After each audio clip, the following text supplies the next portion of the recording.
Hey guys, what's going on? This is the Indy Kid coming at you with the day after, where I'll discuss Tennessee's second game against Missouri, their 35-12 win over Missouri from yesterday.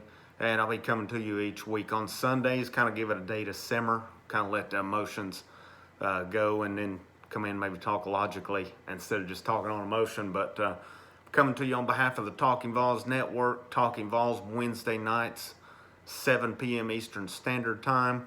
And also you can catch the guys post games on Saturdays after each game. And, I think most Saturdays you'll see a pregame tailgate as well. I think it depends on the time and probably the game as well. But I would imagine, knowing old Boogie's blood, how it boils with Georgia, that there may be a pregame show this week. But don't want to put any pressure on the guys by any means. But Tennessee wins 35-12. They go to 2-0, 2-0 in the conference. I mean, when's the last time Tennessee's been 2-0 in the conference? I guess this was back, Josh Dobbs, was it senior year? I reckon it was, when they beat Florida and then beat Georgia on the Hail Mary. So I guess that's probably the last time. It really honestly felt a whole lot longer than that, because there's not been many times that Tennessee's been 2-0 in conference. I think it's been probably early 2000s since that happened, prior to this year and prior to just a few years ago. But a good methodical win by Tennessee. They took care of business. They did what they were supposed to do yesterday. And I just really love how they came out. And, we thought they had converted third and short. They did, but they just immediately, there wasn't even a thought about it. They went up and just went for it, got it. That set the tone. And that's a lot, has to do with having an SEC line. I think this is the first time last year we started to see signs of it. That line really come along, but now this is a full-fledged SEC line down there. High recruits, big guys. They've got what you need, and it just, they added a lot to it by adding Cade Mays, and he was just mauling people yesterday, whether he was at right tackle or at right guard. And I noticed they would rotate him between the two, whether it was Carvin at right guard and Mays at right tackle, or whether it was Mays at right guard and Darnell Wright at right tackle. But the line was pretty dominant for the most part yesterday. They did their job. They made Garantano's job. I thought he played a good game yesterday, 14 out of 23, 190 yards and 1 touchdown. I thought he was in control. I thought he just took care of business. And he did what he was supposed to do. He hit a couple passes downfield. Now, he threw downfield a lot. I don't know if that's by design or just what the play was, but, I thought he played a good game. I can really think of maybe one throw that was kind of a head scratcher, and he just tried to thread the seam, and it could have almost been picked off. But other than that, good game. He did a good job running the offense. And I know people have said, well, when are you going to see Bailey or Maurer? You're not going to, as long as Garantano's healthy. He is your quarterback. I think he gives you, I think right now, as long as he's in charge, making decent decisions, he gives you the guy to do it moving forward. I know he wasn't perfect against South Carolina. He missed a lot of throws. His numbers were actually decent against South Carolina, even though he did miss some big throws. He missed some wide open guys a lot during that game. But I thought he played a better game yesterday, even though the numbers really weren't as good. But just in control, a lot of good decisions. And you can see his comfort in the offense as well. Now, we'll see moving forward when we start getting into Georgia and some of these teams, as they're getting into big boy territory this week. Of course, it's big boy territory every week, and I love the 10-game SEC schedule, as you can't afford a week off, as teams are finding out already. You have a week off, you're going to get beat. And I love it. I hope they move with it going forward, but I don't know if they will. I think there's definitely support, and we'll see. We'll see how it goes, but I think there is a possibility of it. I don't know how soon they could do it, because conference schedules these things are made well in advance, especially with non-conference. I don't know what kind of fees, penalties they'd have to pay to get out of non-conference games and stuff. But, I hope it's something that happens going forward. And I wouldn't be surprised to see most conferences go that way. I think that's the way to do it right there, especially when you got 14, 16 team conferences out here and you're only playing 8 conference games. That's not enough. But we'll see anyhow. Good game by Garantano. Tennessee's running backs, 51 carries, 232 yards. I love that they're just going with Gray and Chandler for the most part. Jabari Small got 4 carries for 27 yards. Garantano, 10 carries, 14 yards. He had a few sneaks. He pulled it down a few times as well. Some good decisions there. But this is Eric Gray and Ty Chandler's show right now. There's no doubt about it. And, Vols JP mentioned it. You're going to need that third back at some point. It appears it's probably going to be Small right now, but I'm curious to see who say you won't need a fourth back too. Is it T. Hodge? Is it D. Beckwith? Who knows? And I'll go back to a point just a minute ago, and I'm kind of all over the place right now, but I mentioned about Garantano. I think if Garantano goes out, it's going to be J.T. Shrout as the backup anyway. I don't know that for sure, but everything I've gathered, he really improved and took a lot of steps. So I think that'll be your guy if something happens to Garantano. But running backs, anyway, back to that. Good job. The line really gave them some holes, and these guys made some moves yesterday. But that's your 2 main backs, and I love it. I think they're both really good backs. And we'll see what we do when we start getting into Georgia, Texas, A&M, Kentucky. So I know Kentucky's 0-2, but Kentucky's lines are supposed to be strong. So I suspect that'll be a little bit of a test as far as, man-on-man right there. But receivers, 14 receptions, 190 yards, led by Josh Palmer, 4 for 71, and Jalen Hyatt, 2 for 54. Velus Jones, 1 for 22. Brandon Johnson, 3 for 17. Eric Gray, 1 for 13. Ty Chandler, 3 for 13. Tennessee's got a good receiving core. They really do.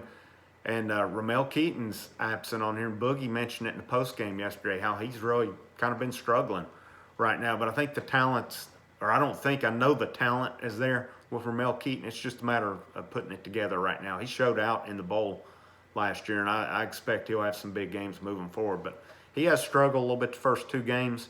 I expect he will pick it up moving forward. Offensive line again. It's been a long time since we've seen Tennessee dominate another SEC team like they did yesterday. They just really beat them up at the line of scrimmage with the offensive line, and we're going to see what they're made of this week. I think it's one of the best lines definitely in the SEC, and probably one of your better lines in the whole nation right now. But we're going to find out moving forward as the test is only going to get bigger moving forward. Defensively, 1 sack from DeAndre Johnson, 3 quarterback hurries. Trayvon Flowers led the way with 10 tackles yesterday. Next closest was Henry To'oTo'o, 6 tackles. But I thought the defense had their moments, some good, some bad. Theo Jackson had a pick that he come back a little bit. There was another close interception or 2, but they definitely need to tidy some things up. But I just wonder how much difference you'll make with Bryce Thompson. As Pruitt said in the postgame, he'd been injured some this week, and that's why he didn't play as much. And then Sean Schamberger has been out for 2 weeks. And there seems to be some mystery about that, whether it's discipline, whether it's COVID-related or what. But the way they seem to be talking is he will be back this coming week for Georgia. So that leads me to believe he's maybe been quarantined right now. I don't know that, though. That's just speculation on my part. But I think getting those 2 in there will make a difference. But got to get more pressure from the line, more pressure from outside backers. And, I said it coming into the year, and I said it moving forward, that we was really going to miss Daniel Batuli, and we are. And I think Henry To'oTo'o, excellent in the middle, but that between Crouch and Banks, I think there's a drop-off right there. And these guys are young. They're going to get better. But we're really missing Batuli. I think we'll miss Nigel Warrior at the back. And Darrell Taylor said moving in. Those 3 guys were big losses the way they played. And so we need somebody to step up. I thought McCullough had a little bit of a tough game yesterday. Not sure if, he was having to pick up somebody's man who was lost or if he just got, burned a time or 2. But I thought he struggled a little bit. But, he's a good safety, though. I think he'll do better. And I thought Alontae Taylor had a tough day yesterday as well. But both guys are good players. They'll be fine moving forward, and I think it'll definitely hurt with Thompson and help with Thompson and Schamberger back in. But we really need one of the inside backers to step it up. I think there's a big drop off right there. But defense did all right. They gave up 12 points. I thought there were times it was bend but don't break, and they held them to 12 points. And Missouri, they just ran for 126 yards, which is not too bad. They threw for 218 with one interception right there. So not bad. Not a bad day overall. But you're going to get into better offenses moving forward than Missouri's. This was a freshman quarterback, and maybe they just haven't seen him because Missouri's starter only lasted like 2 possessions before he was out. But good win by the Vols, though. Took care of business, did what they were supposed to. Now, coming up at Georgia this week, I expect that'll be a 3:30 game.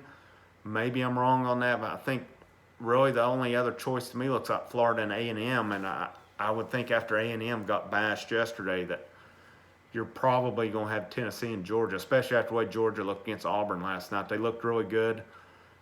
Their quarterback, Bennett, his numbers last night, 17, 28, 240, and 1 touchdown. They ran it 45 carries for 202 yards. So, Georgia's going to have a stout offensive line. They're going to have, they're going to have a good defense. So it's going to be a big test. But I'm going to be honest with y'all. I think Tennessee's got a shot. I think Tennessee has got a shot. And I think back, some of you guys that remember this years ago, it's 2004.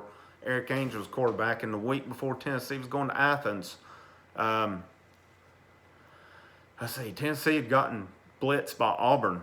That was when Auburn had Cadillac and Ronnie Brown and Jason Campbell as quarterback. I think that's the year Auburn went undefeated, but they blitzed Tennessee, and then Georgia just pounded LSU. It was the week before Tennessee was going down, but who prevailed? Tennessee. And I